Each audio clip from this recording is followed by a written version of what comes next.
అక్కడ జిల్లా party office స్థలం చుట్టూ వివాదం రేగుతుందట. పార్టీలోని ఇంటర్నల్ వార్తోనే భవన నిర్మాణ పూజ కార్యక్రమానికి బ్రేక్ పడిందట. తెలుగు తమిళ్లు అత్యుత్సాహంగా ముందడుగు వేస్తున్న టైంలో ఏం జరిగింది? అసలు ఆ కార్యక్రమం ఎందుకు వాయిదా వేయాల్సి వచ్చింది? అధికార పార్టీకి వచ్చిన అడ్డంకులేంటి? ఎందుకు అలా జరిగింది? తప్పిదం ఎవరిది? ఇంతకీ ఏదా జిల్లా? అక్కడ జరిగిన వ్యవహారం వెనుక అసలు కథ ఏంటి?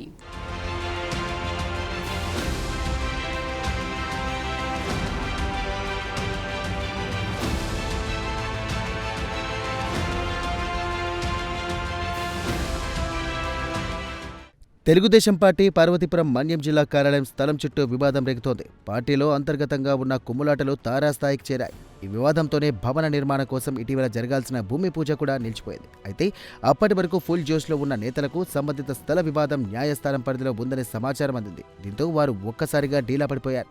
ఇక అప్పటికప్పుడు భూమి పూజను వాయిదా వేశారు. ఇకపోతే తెలుగుదేశం పార్టీ ఏర్పడి 4 దశాబ్దాలపై చిలుకైన అనేక జిల్లాలో పార్టీకి సొంత కార్యాలయాలు లేవు. ఈ దఫా రాష్ట్రంలో టీడీపీ అధికారంలో చేపట్టడంతో ఇక పార్లమెంటరీ నియోజకవర్గ స్థాయిలో పార్టీ కార్యాలయాలు ఏర్పాటు చేయాలని భావించారు. అందుకు అనుగుణంగా ఉమ్మడి విజయనగరం జిల్లాలో కూడా పార్టీ కార్యాలయాల పనులకు శ్రీకారం చుట్టారు. అలాగే ఆరంభంగా భూమి పూజ ముహూర్తాలు కూడా నిర్ణయించారు. విజయనగరం జిల్లాలో మంత్రి కొండపల్లి శ్రీనివాస్తో పాటు నియోజకవర్గ ఎమ్మెల్యేలు భూమి పూజ కార్యక్రమంలో పాల్పంచుకున్నారు.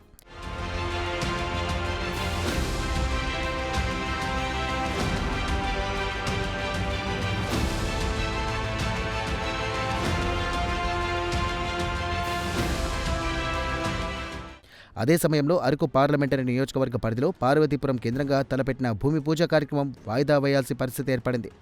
దీంతో పార్టీ శ్రేణుల్లో ఓవైపు ఆగ్రహం, మరోవైపు నిరాశ చోటు చేసుకున్నాయి. ఎందుకంటే పార్టీ అధికారంలో ఉన్నప్పుడు తమకు సంబంధించినటువంటి పనులు చకచకా సక్రమంగా జరుగుతాయనేది సగటు కార్యకర్త ఆలోచనగా ఉంటుందనేది జగమెరిగిన సత్యం.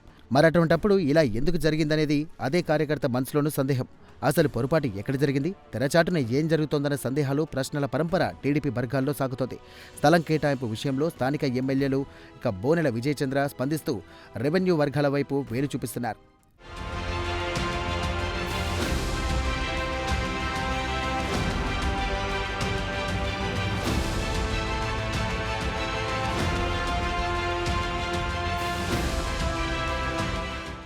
సాధారణంగా భూ సంబంధమైనటువంటి అంశాల్లో రెవెన్యూ యంత్రాంగం క్షేత్రస్థాయి నుండి పరిశీలించి ముందుకు సాగుతుందని, తమ విషయంలో ఎందుకిలా జరిగిందని ప్రశ్నిస్తున్నారు. ఇదేదో నియోజకవర్గ స్థాయి వ్యవహారం కాదని అంటున్నారు. కేబినెట్ సమావేశంలో సాక్షాత్ ముఖ్యమంత్రి స్థలానికి ఆమోదం తెలిపారని ఆయన అధికార యంత్రాంగానికి గుర్తు చేస్తున్నారు. అసలు జిల్లా కేంద్రంలో ఉన్న తనకే పార్టీ భూమి ఎక్కడ కేటాయిస్తున్నారనే సమాచారం తెలపలేదని, తమను కూడా భాగస్వాములుగా చేసి చర్చించి ఉంటే పరిస్థితి ఇంతవరకు వచ్చేది కాదంటున్నారు.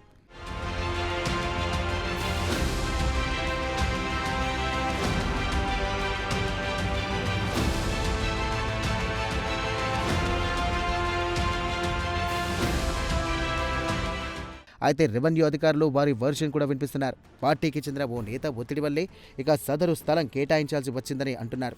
అత్యంత విలువైన స్థలంపై అనేక మంది నాయకులు చూపు ఉందనే మాట పార్వతీపురంలో వినిపిస్తున్నటువంటి మాట. న్యాయస్థానం పరిధిలో ఉన్న స్థలాన్ని ఎంపిక చేసుకోవడం వల్లనే ఈ పరిస్థితి వచ్చిందంటూ ఓ వర్గం వినిపిస్తుంటే, అసలు భూ వ్యవహారాల అధ్వాంతాలపై అవగాహన ఉండేది అధికారులకే కదా అని నేతలంటున్నారు.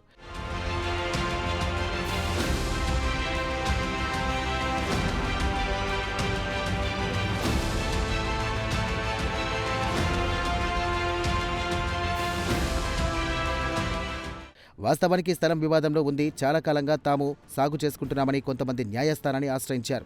రెవెన్యూ రికార్డుల్లో అది ప్రభుత్వ భూమిగానే ఉంది. వివాదంలో ఉన్నప్పటికీ ఓ నేత అధికారుల మీద ఒత్తిడి తీసుకొస్తున్నారట. అయితే నిబంధనలకు విరుద్ధంగా ఉండడంతో రెవెన్యూ యంత్రాంగం నుండి సహకారం కరువైందట.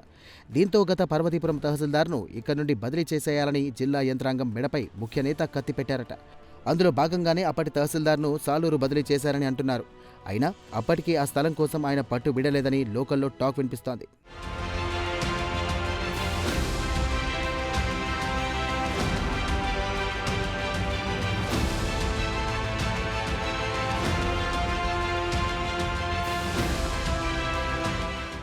ఈ వివాదం నడుస్తుండగానే మరో టీడీపీ నేత కూడా అదే స్థలంపై కన్నేశారట. ఆ స్థలంలో ఉన్నవారికి కొంత మొత్తం ఇచ్చి స్వాధీనానికి ప్రయత్నం చేశారట. అప్పటికే నియోజకవర్గ కీలక నేత స్కెచ్ ఉండడంతో సఫలీకృతం కాలేదని సమాచారం. అదే టైంలో కొందరు ముఖ్య నేతలు పార్టీ జిల్లా కార్యాలయంలో కోసం స్థలం ఇప్పించాలని అధికారులకు దరఖాస్తు చేసుకున్నారట. అయితే దీనిపై అఫీషియల్గా ఎటువంటి జీవో కూడా రాలేదు. అయినప్పటికీ ఆఫీసు నిర్మాణానికి ఏర్పాటు చేసుకున్నారు. భూమి పూజ కార్యక్రమాన్ని కూడా పెట్టుకున్నారు. అంతలోనే దాన్ని వాయిదా వేసినట్టు కూడా ప్రకటించారు.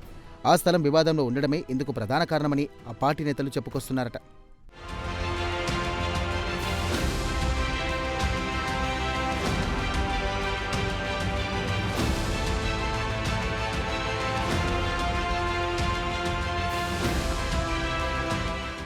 మొత్తం మీద పార్టీ కార్యాలయ స్థలానికి సంబంధించిన వ్యవహారంలో కొన్ని పొరపాట్లు జరిగాయనంటున్నారు.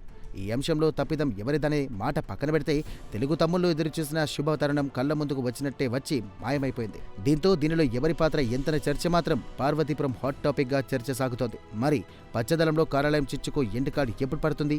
ఈ ఇష్యూని క్లియర్ చేసే అదే స్థలంలో జిల్లా కార్యాలయం నిర్మిస్తారా లేదా అన్నది వేచి చూడాలి.